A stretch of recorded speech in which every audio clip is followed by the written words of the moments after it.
नमस्कार, पेश है इस हफ्ते का मुकाबला। मैं वो विज्ञान प्रकाश। सिर्फ एक बात कहूंगा मैं इस प्रोग्राम की शुरुआत में, सरकार कतई भी किसी भी सूरत हाल में कोलगेट के क्रिटिसिज्म से, आलोचनाओं से, आरोपों से अभी उबर भी नहीं पाई है। उसके डिफेंस भी उस फ्रंट पर कमजोर नजर आ रहे हैं। एक ऐसा फैसला सरकार ने लिया है जो लोकप्रियता के पैमाने पर, किसी भी सरकार की पॉपुलैरिटी ग्राफ पर बहुत नेगेटिव और बहुत बड़ा असर डालेगा। वो है अभी तक के वन टाइम इंक्रीज, एक बार बढ़ने वाली कीमत में डीजल का सबसे बड़ा इजाफा, 5 रुपए की कीमत का इजाफा। आप तमाम चैनल्स पे लगातार देख रहे हैं कि अलग अलग शहरों में क्या डीजल की कीमत होती है। सरकार ने क्यों इस तरह का फैसला किया? सियासी तौर पर लोग मानते हैं कि इसकी टाइमिंग इससे ज्यादा गलत नहीं हो सकती। हम लगातार आपको सरकार की दलीलें भी दिखाएंगे, जो आर्ग्यूमेंट सरकार की तरफ से आ रहे हैं इस फैसले को लेकर। लेकिन क्या वाकई ये अब तक इस सरकार का सबसे अनपॉपुलर डिसीजन है? एक ऐसा फैसला है जो कतई भी आम आदमी को खुश नहीं करेगा। आज हमसे बात करने के लिए बहुत सारे लोग यहां पर मौजूद हैं। इस प्रोग्राम में नरेंद्र तनेजा साहब मौजूद हैं, जो कि एडिटर अपस्ट्रीम मैगजीन के, पेट्रोलियम इस पूरे इंडस्ट्री और सेक्टर को बहुत अच्छी तरह समझते हैं। विजय गोयल साहब मौजूद है, बीजेपी को रिप्रेजेंट करते हैं, प्रिंसिपल ऑपोजिशन पार्टी है। अतुल कुमार अंजान साहब मौजूद है, पहले भी मुझसे मेरे साथ इस विषय पर बात कर चुके हैं।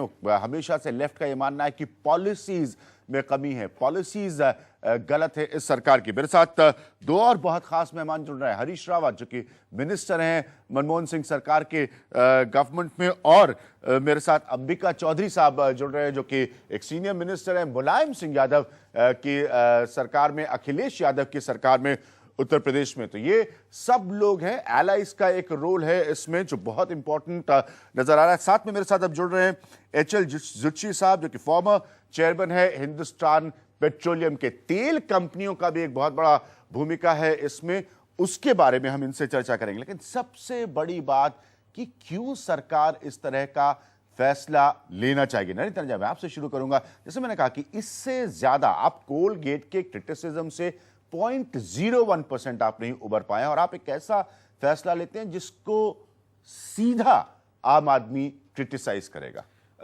अभिज्ञान, जो देश के हालात हैं, जिस हिसाब से हर आदमी महंगाई से पिस रहा है, ऐसे हालत में कोई भी किसी मंच पर खड़ा होकर के ये कह के जो सरकार ने किया बहुत अच्छा किया, मैं इसका समर्थन करता हूं, मुश्किल काम है। लेकिन दूसरी तरफ ये देखिए, जिस हिसाब से स्वाभाविक सरकार के लोगों के अलावा, उनके अलावा यूपीए 2 की लीडरशिप ने जिस हिसाब से पेट्रोलियम प्राइसिंग की जो इकोनॉमिक्स है, उसकी जो पॉलिसी है, उसको मिसमैनेज किया पिछले 2.5 साल से, उसको निग्लेक्ट किया, उसके अंदर हद से ज्यादा राजनीति को अंदर घुसने दिया, और साथ साथ जो पूरे देश की अर्थव्यवस्था है, खासतौर से पिछले 10 महीने में, उसको कहां से ले जाकर के बिल्कुल जमीन पे लाके पटक दिया।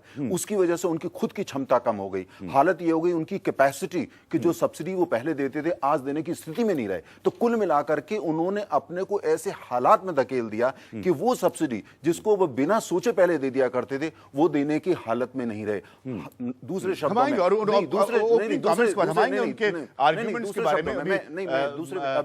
सिंह आलूवालिया साहब भी आर्गुमेंट्स दे रहे हैं सरकार की तरफ से। नहीं, मेरा ये कहना है कि इन्होंने अपने को धकेल दिया। नतीजा क्या हुआ? सरकार, अगर आप खाली 2.5 साल के इतिहास को छोड़ दें, सरकार ने जो गलतियां की उसको माफ कर दें, जो आज के हालात हैं, आज की अर्थव्यवस्था है, कंपनियों की बिगड़ती हुई बैलेंस शीट, देश की बढ़ती हुई निर्भरता आयातित तेल पे, अंतरराष्ट्रीय तेल में, बाजार में तेल की बढ़ती कीमत, रुपया डॉलर के खिलाफ कमजोर होना, और सरकार के खजाने खाली होना, इन हालातों को अगर देखते हैं और पिछली बातों को भूलते हैं तो सरकार के पास कोई विकल्प नहीं था। सरकार के पास कोई भी। साहब, मैं पॉलिटिशियंस के पास आने से पहले आपसे पूछना चाहूंगा, क्या सरकार के पास कोई विकल्प है? एक पॉलिटिकल एनालिस्ट के तौर पर मैं कह सकता हूं कि कोई सरकार जो इस लेवल के क्रिटिसिज्म से घिरी हो, क्या वो इस तरह का फैसला लेना चाहेगी?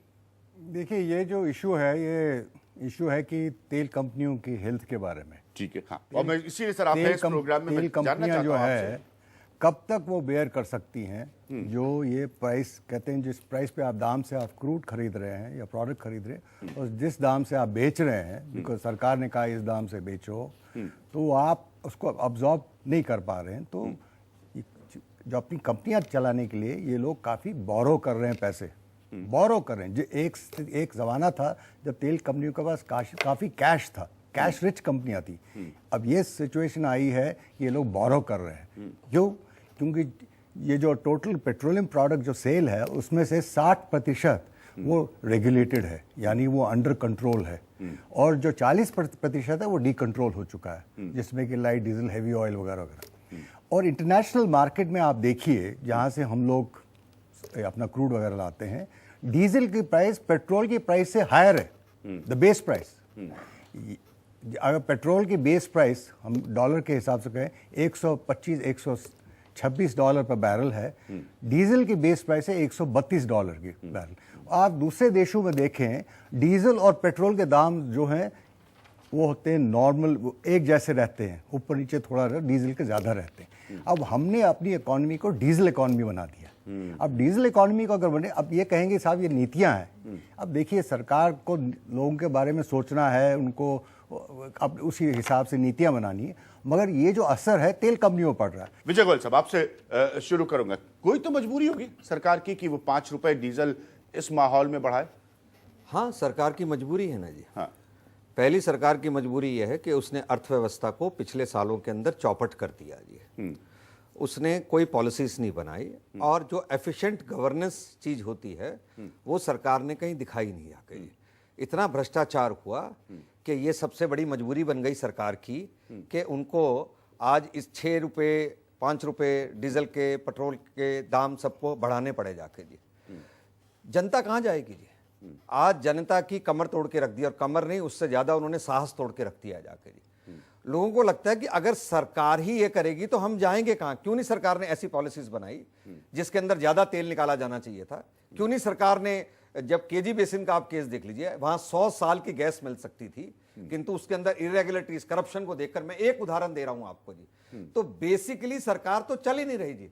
और ये जो तोहफा दिया है, ये प्रधानमंत्री मनमोहन सिंह जी ने अपनी वाइफ को दिया है, क्योंकि आज उनकी मैरिज एनिवर्सरी है, और उनको ही नहीं, सारी महिलाओं को ये तोहफा दिया है कि लीजिए। और आपको याद हो तो गुरबचन कौर जी ने कहा था जब उनसे जब ये प्रधानमंत्री बने थे कि भाई आप सबसे ज्यादा क्या सोचती हैं? उन्होंने कहा जी सबसे ज्यादा मैं सोचती हूँ कि 100 दिन के अंदर महंगाई कम होनी चाहिए, क्योंकि मेरी रसोई का बजट बहुत बढ़ गया है जी।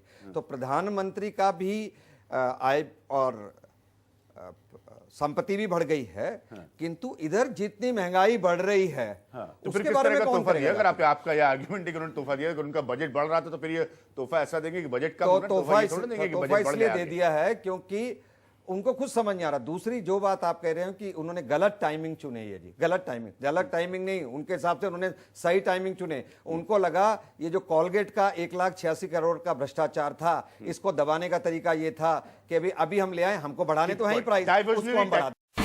India's #1 news app just got even better.